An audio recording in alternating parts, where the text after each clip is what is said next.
Fala pessoal, sejam bem-vindos a mais uma aula para o melhor curso da certificação CEA. Eu sou o Prof. Renan Duarte e só lembrando vocês, quem quiser ter acesso ao curso completo, com as apostilas em PDF, todos os slides utilizados em aula, mais de 1.100 questões comentadas em vídeo, materiais de resumo direcionados para a revisão e um banco com questões que caem na prova da CEA, cliquem aqui no primeiro link na descrição ou nos comentários fixados para que vocês conheçam o curso completo. No mais, peço para vocês deixarem o like, se inscreverem aqui no canal e desejo a vocês uma excelente aula. Pessoal, agora a gente vai estudar os diferentes tipos de fundo de investimento que a gente tem. A começar aqui pelos fundos de investimento financeiro, os FIF. Eles são fundos que, em função de sua política de investimento, eles podem ser dos seguintes tipos. Então, eu posso ter, dentro de um fundo de investimento financeiro, eu posso ter um fundo de investimento em ações, um fundo de investimento cambial, multimercado ou ainda renda fixa. E para cada um desses fundos aqui, a gente vai ter diferentes regras para que, de acordo com a política de investimento desse fundo, ele seja classificado de uma dessas formas aqui. Primeiro ponto importante, tá? Em relação aqui aos FIF, além das taxas que podem incidir de maneira geral nos fundos de investimento, a gente pode ter também a cobrança da taxa de performance. Então, o regulamento do fundo pode estabelecer a cobrança dessa taxa aqui pelo gestor. Ela deve atender os seguintes critérios. Primeiro, ela tem que estar vinculada a um índice de referência verificável. Também é a vedação da vinculação da taxa de performance a percentuais inferiores a 100% desse índice de referência. Então, eu posso ter aqui um fundo de renda fixa e que o detalhe é que ele vai cobrar essa taxa de referência toda vez que o fundo de investimento ele passar de 100% de rentabilidade do índice de referência. E o índice de referência aqui pode ser o DI. Então, vamos supor o seguinte, passou o período de um ano e a rentabilidade aqui desse fundo foi de 105% do DI. Se o DI rendeu, coloquei DO, né? DI. Se o DI ele rendeu aqui em torno de 10%, isso significa que o nosso fundo ele rendeu 10,5%.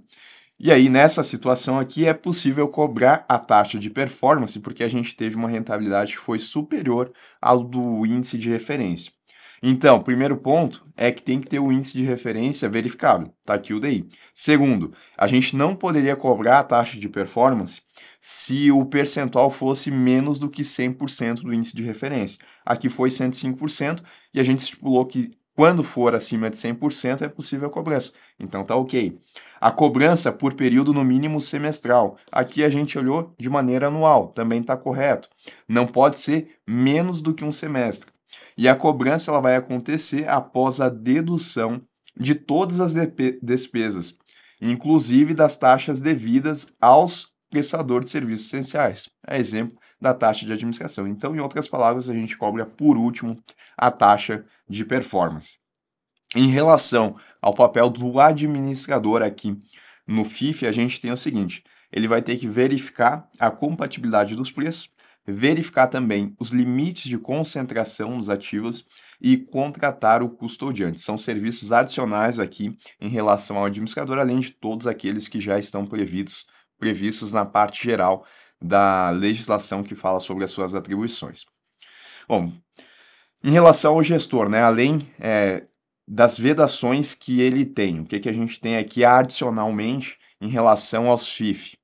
Primeiro, é vedado ao gestor realizar operações com ações fora do ambiente de mercado organizado, mas ressalvadas as hipóteses de distribuições públicas, exercício de direito de preferência, conversão de debêntures em ações, exercícios de bônus de subscrição, integralizações e resgates em ativos e negociação de ações vinculadas a acordo de acionista. Então, tirando essas hipóteses aqui, não pode o gestor negociar ações fora do mercado organizado. E também ele é proibido de emprestar e tomar ativos financeiros em empréstimo em operações cursadas por meio de serviço que não seja ou autorizado pelo Banco Central do Brasil ou pela CVM. Então, além daquelas vedações que a gente tem para o gestor em relação à parte geral, que fala sobre fundos de investimento, a gente passa a ter também aqui essas outras duas. E como é que fica em relação aos ativos financeiros no exterior? Bom, vamos lá. Os ativos financeiros no exterior devem observar ao menos uma das seguintes condições. Eu tenho duas condições, então, em relação a esses ativos que estão sendo negociados lá no exterior, mas que estão sendo comprados por um ativo, por um fundo de investimento aqui no Brasil, eles têm que atender pelo menos uma dessas duas aqui. Ou serem registrados em um sistema de registro, objeto de escrituração de ativos, objeto de custódia ou objeto de depósito central, em todos os casos, por uma instituição devidamente autorizada no país de origem e supervisionadas por sua supervisão local. Então, em outras palavras, o ativo ele tem que estar registrado. Ou ainda terem, né, sua existência diligentemente verificada pelo custodiante da classe, que deve verificar ainda se tais ativos estão escriturados ou custodiados por entidade autorizada para o exercício de tais atividades por uma autoridade que também seja supervisionada por supervisão local. Tem que atender, então, uma dessas duas condições aqui. Ou ser verificado pelo custodiante, vou marcar aqui, ou então, né, serem registrados. E daí, quem vai fazer o registro, quem vai ser o custodiante, eles têm que estar autorizados, eles têm que estar supervisionados. E os ativos financeiros no Brasil? Bom, os ativos financeiros negociados no mercado brasileiro devem ser registrados em um sistema de registro também, ou objeto de depósito central, junto a instituições devidamente autorizadas pelo Banco Central do Brasil ou então pela CVM. Aqui é mais tranquilo porque a gente já tem esses órgãos definidos. Lá no exterior vai depender do país, mas tem que atender essas condições aqui. Aliás, pelo menos uma dessas duas condições, né? Ou registrado ou então verificado pelo custodiante. Bom, as classes de cota de fundos de investimento financeiro devem observar os seguintes limites de concentração ao aplicarem ativos financeiros no exterior. Então, cumpre essas regras aqui. Cumprindo essas regras, agora qual que é o limite que eu posso colocar em ativos que estão lá no exterior? Bom, daí eu tenho que observar qual o tipo de classe. Primeiro, eu não tenho um limite para as classes categorizadas como renda fixa e dívida externa e classes que sejam exclusivamente destinadas a investidores profissionais. Então, pode aplicar até 100% do PL, não existe esse limite. Agora, até 40% do PL para classes exclusivamente destinadas a investidores qualificados. Então já muda, né? Uma coisa é investidor profissional, se a gente for pensar em pessoa física, pessoa jurídica, tem que ter pelo menos 10 milhões investido, mais o ateste. Agora, investidores qualificados, novamente pensando em pessoa física e jurídica, é 1 milhão. E ainda, até 20% do PL para as classes destinadas ao público em geral. É possível que os limites de concentração para os investidores qualificados e também para o público em geral sejam extrapolados. Existe essa possibilidade, desde que cumprida uma série de requisitos, mas existe essa possibilidade de extrapolar, tá? Isso foi o limite de concentração em relação a ativos no exterior. Eu também tenho aqui a concentração de limite por emissor. Aqui eu estou falando de ativos negociados aqui no Brasil, tá? Então, por exemplo, até 20% do PL, quando o emissor for uma instituição financeira autorizada a funcionar pelo Banco Central do Brasil. Tá? Então, só pode colocar até 20% do PL em ativos de uma mesma instituição financeira. Até 10% do PL quando o emissor for uma companhia aberta. E no caso de aplicações em BDR ações, quando o emissor for uma companhia aberta ou assemelhada. Só dando um exemplo, né? Vamos pensar que o PL do fundo ele é de 1 milhão. Eu estou falando então aqui no primeiro limite que eu posso colocar até 200 mil investidos em CDBs, por exemplo, de uma mesma instituição financeira. Eu posso colocar em mais CDBs? Posso, mas de diferentes instituições financeiras, porque aqui eu estou concentrando pelo emissor. Também posso colocar até, seguindo o segundo limite aqui, né, até 100 mil desse nosso patrimônio aqui em ações de uma mesma empresa. A partir disso, eu posso colocar em mais ações de outras empresas? Posso, tá? Esse é o detalhe, é por emissor. até 10% do PL quando o emissor for uma sociedade de propósito específico, que seja subsidiária integral de companhia securitizadora, e até 5% do PL quando o emissor for uma pessoa natural ou jurídica de direito privado que não seja uma companhia aberta ou instituição financeira autorizada a funcionar pelo Bacen. E existem alguns casos em que a gente não tem limite, tá? Quando o emissor for a União Federal, e aqui eu estou falando então de títulos públicos federais, significa que o PL do fundo ele pode colocar 100% se ele quiser em títulos públicos federais, que são emitidos pela União.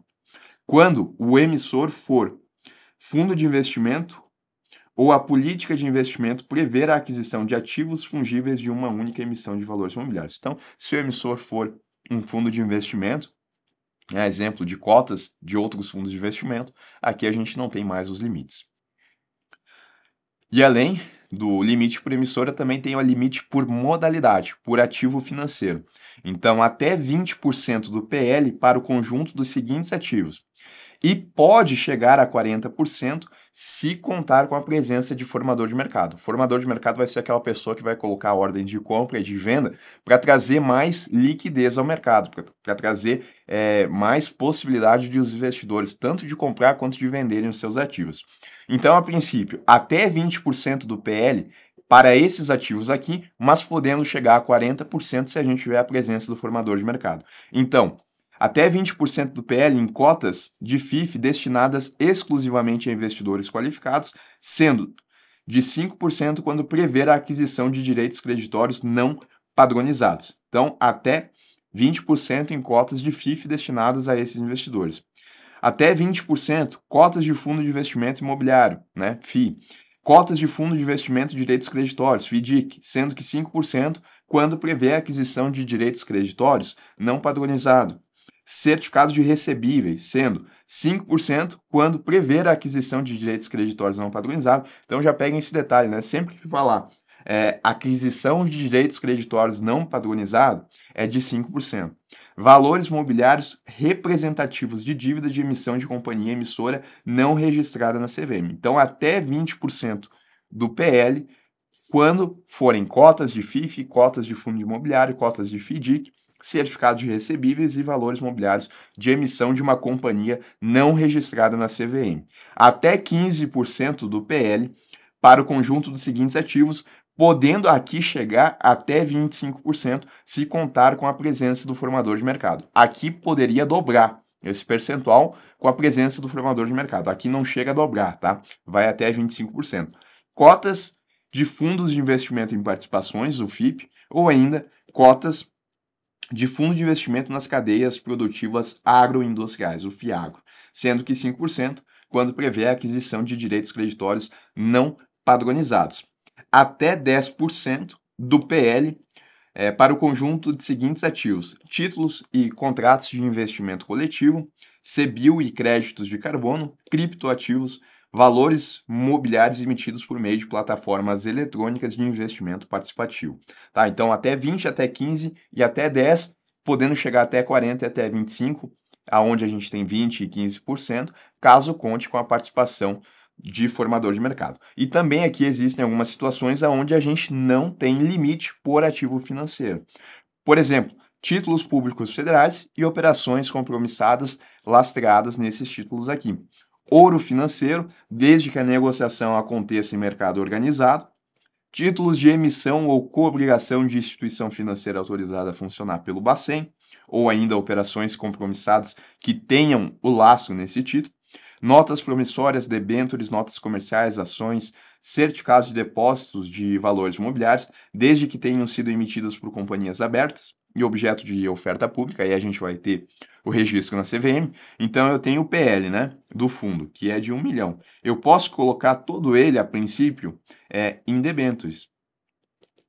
E eu não tenho essa limitação de ativo financeiro. Beleza, eu posso colocar ele todo em debêntures?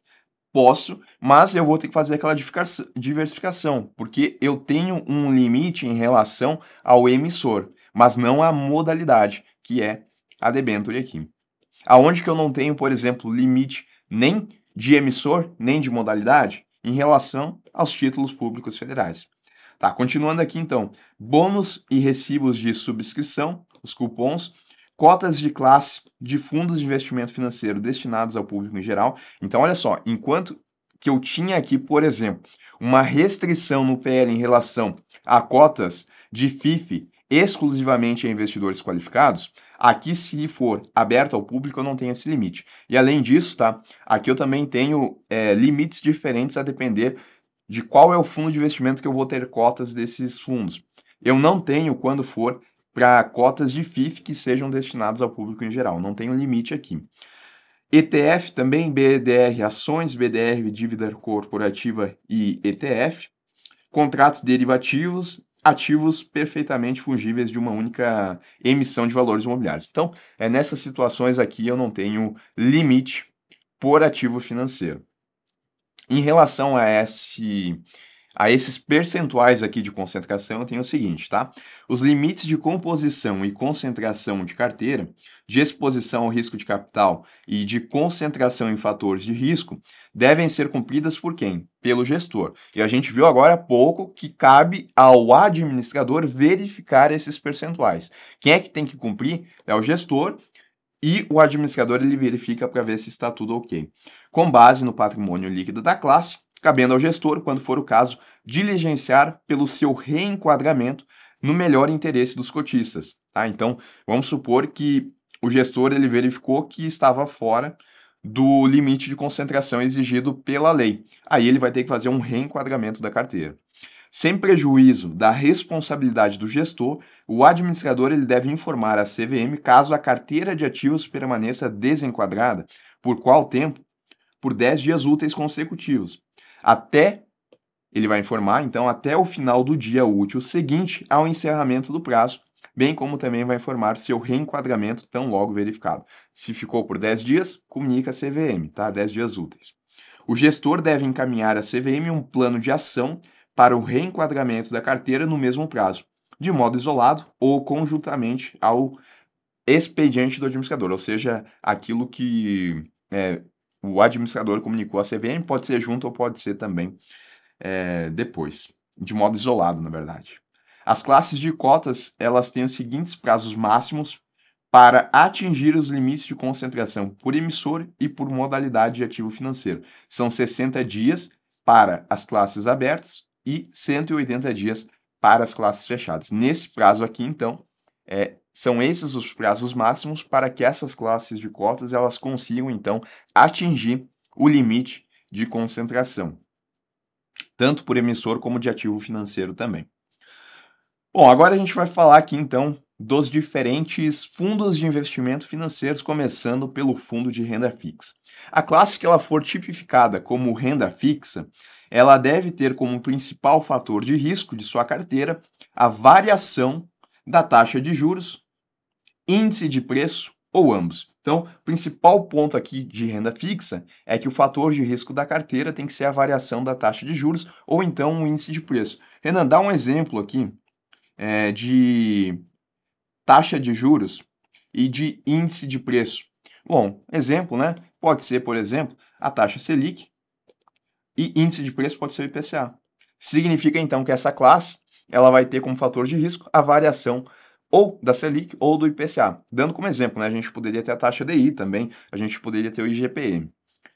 Essa classe de cotas ela deve possuir, no mínimo, 80% do seu patrimônio em ativos relacionados à variação da taxa de juros, índice de preço ou ambos, tá? Então, para que seja classificado como uma classe de renda fixa, no mínimo 80% do PL tem que ser em ativos que estejam relacionados à variação de uma taxa de juros ou então a um índice de preço. E aí pode ser Selic, pode ser IPCA, pode ser DI, pode ser IGPM. Tem que cumprir esses requisitos e aí dessa forma vai ser uma classe, então, classificada como renda fixa. Eu ainda tenho aqui outras subdivisões, tá? Eu tenho, por exemplo, renda fixa a curto prazo. Essa classe de cotas, ela deve aplicar em títulos com prazo máximo de 375 dias. Então, eu não posso ter um ativo dentro dessa classe aqui que tenha um prazo de vencimento de 380 dias. Tem que ser no máximo 375. E, além disso, a carteira tem que ter um prazo médio inferior a 60 dias. Então, eu até posso ter alguns ativos que têm um prazo de vencimento de 360 dias, por exemplo. Mas eu vou ter que ter outros de 30 dias, menos do que isso, né? Para que eu consiga, na média, eu consiga ficar com prazo médio inferior a 60 dias. Eu posso ter, então, ativos que chegam próximo desse vencimento, mas na média eu tenho que estar com a carteira com prazo de vencimento menor do que 60 dias. Renda fixa a curto prazo só pode aplicar em TPF ou títulos privados que sejam pré-fixados. Ainda, títulos privados que sejam considerados de baixo risco de crédito pelo gestor, EFT que apliquem em títulos públicos federais, que são fundos negociados em mercado, ou títulos privados de baixo risco, e ainda operações compromissadas lastreadas em títulos públicos federais. São essas as exigências em relação aqui quais ativos financeiros que esse tipo de classe aqui pode aplicar. Em regra, é vedado a cobrança de taxa de performance, tá? Que é aquela taxa que tem que seguir um índice de referência e só vai poder ser cobrada acima de 100% desse índice. Mas quando se tratar de classe ou uma subclasse de cotas que seja exclusivamente destinada a investidores qualificados, ela pode ser cobrada, bem como quando a classe tem o compromisso de obter um tratamento fiscal destinado a fundos de longo prazo ou a classe ela seja tipificada como renda fixa dívida externa, que é aquela que pode aplicar inclusive 100% do PL em ativos negociados no exterior. A classe de renda fixa que possui o sufixo curto prazo apenas pode utilizar derivativos para a proteção da carteira, tá? Então, só vai utilizar derivativos aqui se for para fazer a proteção, né? Utilizar derivativos como um hedge financeiro. Eu tenho também a classe renda fixa referenciada, tá? Essa subclassificação ela vai se caracterizar por acompanhar a variação de um determinado benchmark. Assim, esses fundos aqui eles devem manter, no mínimo, 95% do seu patrimônio investido em ativos que acompanham o seu benchmark. Então, se o benchmark for a taxa DI, no mínimo 95% dos ativos tem que acompanhar a taxa DI. Além disso, ela deve ter 80% no mínimo de seu PL representado isolada ou cumulativamente por títulos da dívida pública federal, ativos financeiros de renda fixa considerados de baixo risco de crédito pelo gestor, ETF que invistam preponderantemente em títulos da dívida pública federal e ativos financeiros de baixo risco. Tá? Aqui a gente tem que essa classe ela também só pode utilizar derivativos para fazer a proteção da carteira, hedge. Eu ainda tenho a renda fixa simples, é um outro tipo de classe, tá? Aqui, no mínimo, 95% da carteira vai ter que ser composta por investimentos em títulos públicos federais, operações compromissadas lastreadas nesses títulos ou títulos de emissão de instituições financeiras de baixo risco de crédito, que na verdade tem que ser equivalente ao do risco soberano que vem do país, tá? Então, pode colocar em títulos de emissão de instituições financeiras? Pode, mas o risco ele vai ter que ser muito baixo porque ele tem que ser equivalente ao do risco soberano. Além disso, tá, a renda fixa simples, além de ter que colocar, em regra, 95% no mínimo do seu PL em títulos públicos federais, além disso, ela tem que ser constituída sob a forma de condomínio aberto e, nesse caso, ela dispensa o recolhimento de termo de adesão de ciência e risco do cliente, e também a efetuação da verificação do perfil do investidor, né, que é o suitability. Então, é dispensado quando se tratar de uma classe simples, renda fixa simples. Também só pode utilizar derivativos para hedge. Além disso, ainda existem outras vedações aqui, tá? Não pode cobrar taxa de performance. A realização de investimentos no exterior ela também não pode acontecer, não pode ter a concentração em créditos privados e não pode transformar uma classe de renda fixa simples, que tem que ser necessariamente aberta, não pode ser transformada em fechada. Eu ainda tenho a renda fixa dívida externa, que investe no mínimo 80% do seu PL em títulos representativos da dívida externa de responsabilidade da União. Esses títulos eles têm que ser mantidos no exterior em uma conta de custódia no sistema Euroclear ou então Clearstream Bank, a SA. É isso a regra aqui em relação à dívida externa. Os títulos, então, eles têm que estar sob custódia ou nesse sistema Euroclear ou então no Clearstream Bank. Podem realizar operações em mercados organizados de derivativos no Brasil ou no exterior, mas também apenas para hedge dos títulos que integram essa carteira. Bom, isso então em relação a renda fixa. Percebam que eu tenho a classe renda fixa que, no mínimo, 80% do PL tem que ser relacionado à variação da taxa de juros ou índice de preço. Aí eu considero como renda fixa. Eu tenho outras subclassificações que vão poder ser outros tipos de classe. Classe curto prazo, referenciado, simples e dívida externa. Detalhe, né? Quando não for curto prazo, vai ser longo prazo. E aí eu tenho regras diferentes. Eu acho necessário dar um pouco mais de atenção aqui na renda fixa simples, porque ela tem algumas características próprias. Primeiro, né, que ela dispensa o termo de adesão de ciência e risco e também a verificação do perfil do investidor. E além disso, a gente tem algumas vedações aqui, como por exemplo, a não possibilidade de cobrança da taxa de performance. Mas passando então aqui em relação à renda fixa, eu tenho os FIF, né, que são classificados como ações. O que eles precisam para ser classificados dessa forma? Bom, aqui a gente tem o seguinte. Nesse caso, o principal risco associado vai ser a variação de preço, só que de ações admitidas à negociação em mercado organizado. E aí o fundo ele tem que colocar pelo menos 67% do seu patrimônio líquido em ações, ou ainda títulos que sejam semelhantes a ações, como certificados de depósito de ações, bônus e recibos de subscrição, cotas de classes de outros fundos tipificadas como ações, ETF de ações, ETF que são aqueles fundos negociados em mercado, BDR ações, BDR EFT de ações, tá? E aí ele vai poder ser classificado como ações. 67%, tá? Dá mais ou menos aí 2/3. Aqui a gente não tem limite quanto à concentração por emissor e os recursos excedentes podem ser aplicados em quaisquer outras modalidades de ativos financeiros, tá? Então, a gente não tem essa concentração por emissor e o detalhe aqui é que, no mínimo, tem que ser 67% em ações ou títulos semelhantes às ações para ser classificado como ação. Mas e aí? O restante, o que pode ser feito? Bom, pode aplicar, por exemplo, em renda fixa, não teria problema. Mas, para ser classificado como ação, pelo menos 67, pelo menos 2/3 do PL tem que ser aplicados em ações ou, né, semelhantes.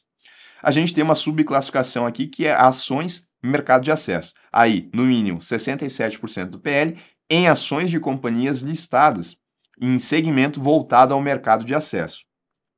Instituído em mercado organizado que assegure por meio de vínculo contratual práticas diferenciadas de governança corporativa. Quando constituída sob a forma de regime fechado, a classe pode investir até 33% do seu PL em ações, debêntures, bônus de subscrição ou cotas de FIP, ou ainda outros títulos e valores imobiliários conversíveis ou permutáveis em ações de emissão de companhias fechadas, tá? Então, mercado de acesso, 67% do PL, no segmento voltado ao mercado de acesso, que vai trazer essas práticas diferenciadas de governança corporativa.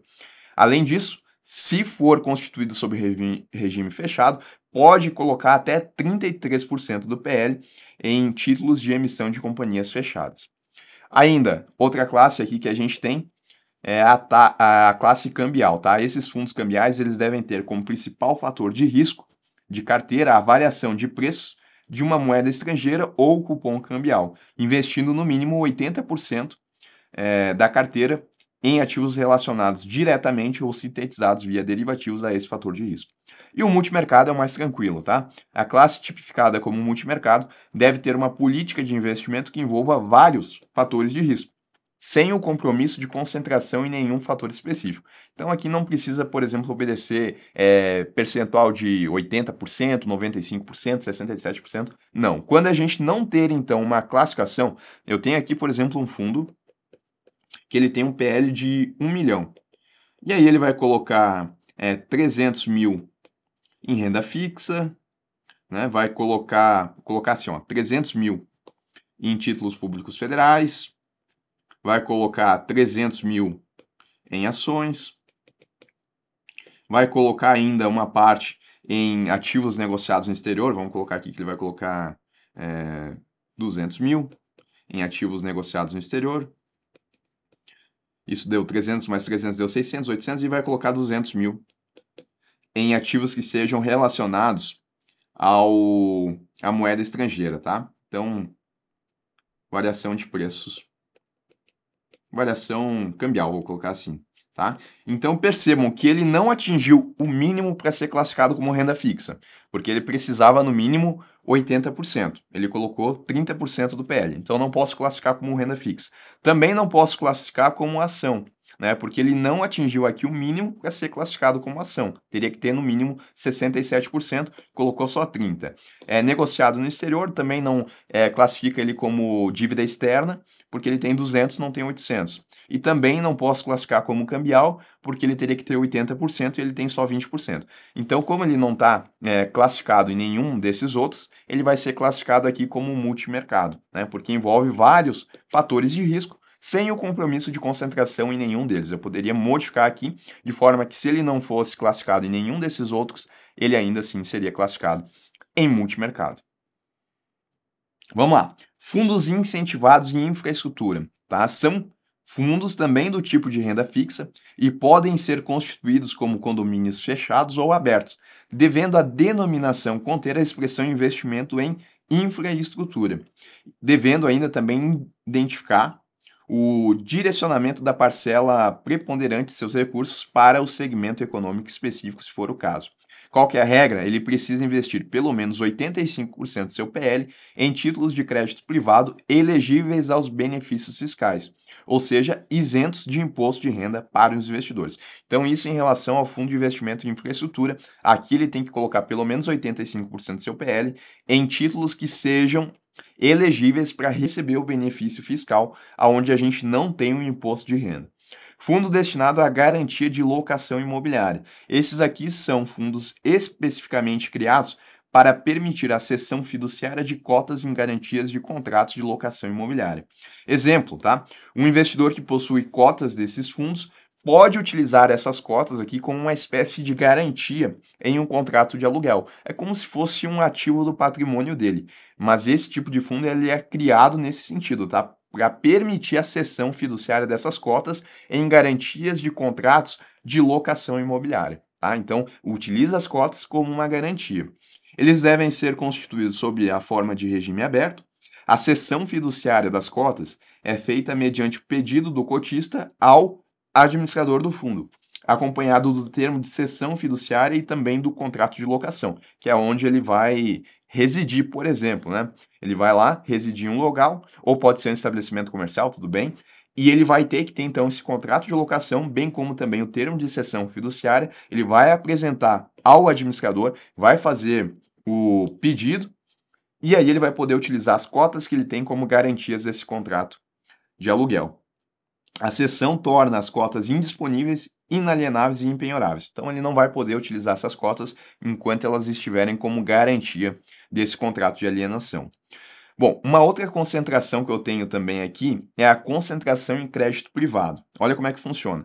A classe que ela seja tipificada como renda fixa, multimercado ou cambial, que realizar aplicações e ativos de responsabilidade de pessoas físicas ou jurídicas de direito privado, que em seu conjunto exceda o percentual de 50% do PL, deve também incluir a sua denominação um sufixo crédito privado. Incluir no termo de adesão e ciência e risco o alerta de que pode ocorrer a concentração da carteira de ativos em créditos privados. Tá? Então vamos lá. Se o meu PL do fundo, de um fundo que seja renda fixa, multimercado ou cambial, ações fica fora daqui, que ele tenha mais de 50% dele investido em crédito privado, ou seja, em pessoas físicas ou jurídicas de direito privado, ele vai ter que trazer essa denominação aqui de crédito privado. Lembrando, né, que o fundo renda fixa simples, ele não pode ter essa concentração, ou seja, ele não pode ultrapassar 50% do PL dele em crédito privado. Essa regra aqui ela não vai se aplicar aos FII infra, né, os fundos de investimento infra, até porque a gente viu, né, que 85% do PL desse fundo ele tem que ser em títulos de crédito privado. Então ele é a parte aqui dessa regra. Investimentos em cotas de outros FIF. Ao longo do que a gente estudou, né, a gente viu que existe a possibilidade de fundo de investimento comprar cotas de outros fundos.